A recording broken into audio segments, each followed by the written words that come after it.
Hello दोस्तों, नमस्कार। आप सभी का स्वागत है हमारे YouTube channel B S education पर।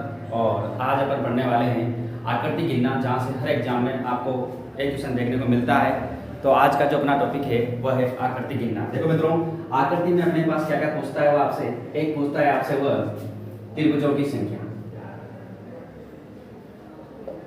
त्रिभुजों की संख्या ज्ञात करना।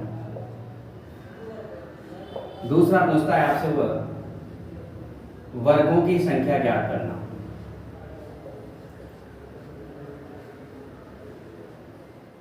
वर्गों की संख्या ज्ञात करना। और तीसरा आपसे जो पूछता है वह है आयतों की संख्या ज्ञात करना।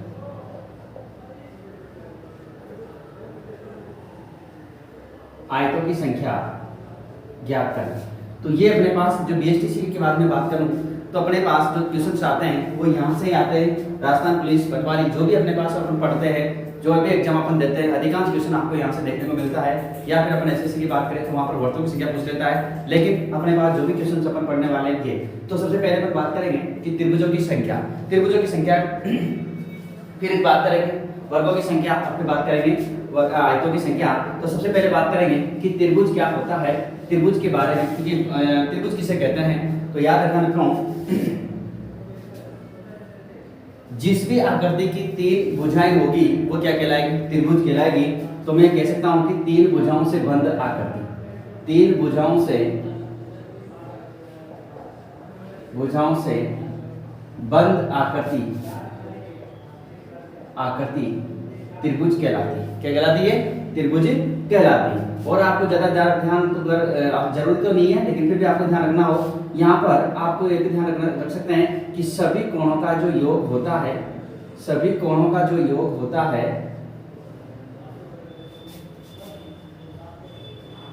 योग वो बेटा 180 डिग्री होता है। कितना होता है? 180 डिग्री होता है। त्रिभुज की अपन बात करें तो अपने पास ये कि तीन भुजाओं से जो बंद आकृति होती है उसे क्या कहते हैं? अपन त्रिभुज कहते हैं। दूसरा होता है वर्गों की संख्या, या मैं कहूं वर्गों की संख्या, या वर्ग किसे कहते हैं। अब आपके पास क्वेश्चन आता है यहाँ पे कि वर्ग होता क्या है। तो चार भुजाओं से बंद आकृति, या फिर चारों भुजाएं समान होती है। ठीक है, तो मैं यहाँ पे थोड़ा शॉर्ट लिखूंगा।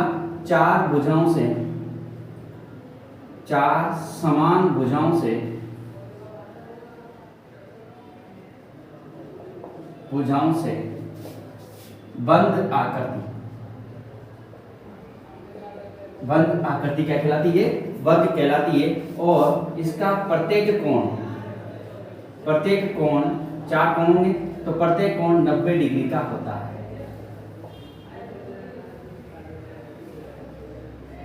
प्रत्येक कोण कितनी डिग्री का होता है? 90 डिग्री का होता है। ध्यान रखना, सभी यहाँ पर चार समान भुजाओं से बंद आकृति क्या कहते हैं? अपन वर्ग कहते हैं। तीसरा होता है जिसको कहते हैं अपन आयतों की संख्या, आयतों की संख्या। ये भी आमने सामने की भुजाएं क्या हो? समान हो। क्या हो? आमने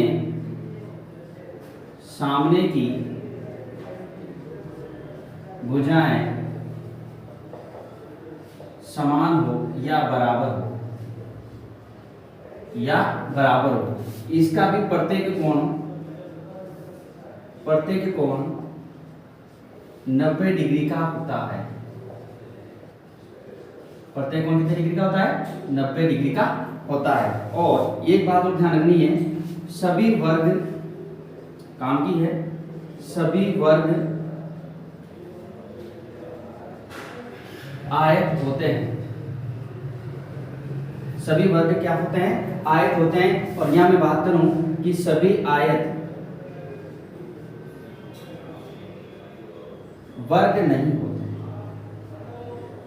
नहीं होते, क्योंकि यहाँ पर चारों भुजाएं बराबर होती है, जबकि इसमें आमने सामने भुजाएं बराबर होती है। और आप इसका डायग्राम देखें तो आप ऐसा देख सकते हैं कि ऐसा एक आयत होता है जिसकी आमने सामने ये भुजा इस भुजा के बराबर है और ये भुजा इस भुजा के बराबर है।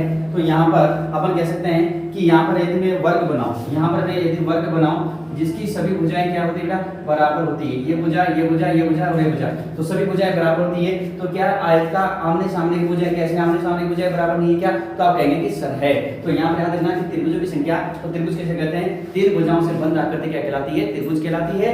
और वर्ग किसे कहते हैं, चार समान भुजाओं से, चार भुजाएं समानों से क्या कहते हैं वर्ग। और आयत किसे कहते हैं, तो आमने सामने भुजाएं क्या कहते हैं, वो समान हो, ठीक है। और सभी वर्ग क्या होते हैं, आयत होते हैं। तो ये था अपना पहला पार्ट, चलते हैं अगले पार्ट की ओर।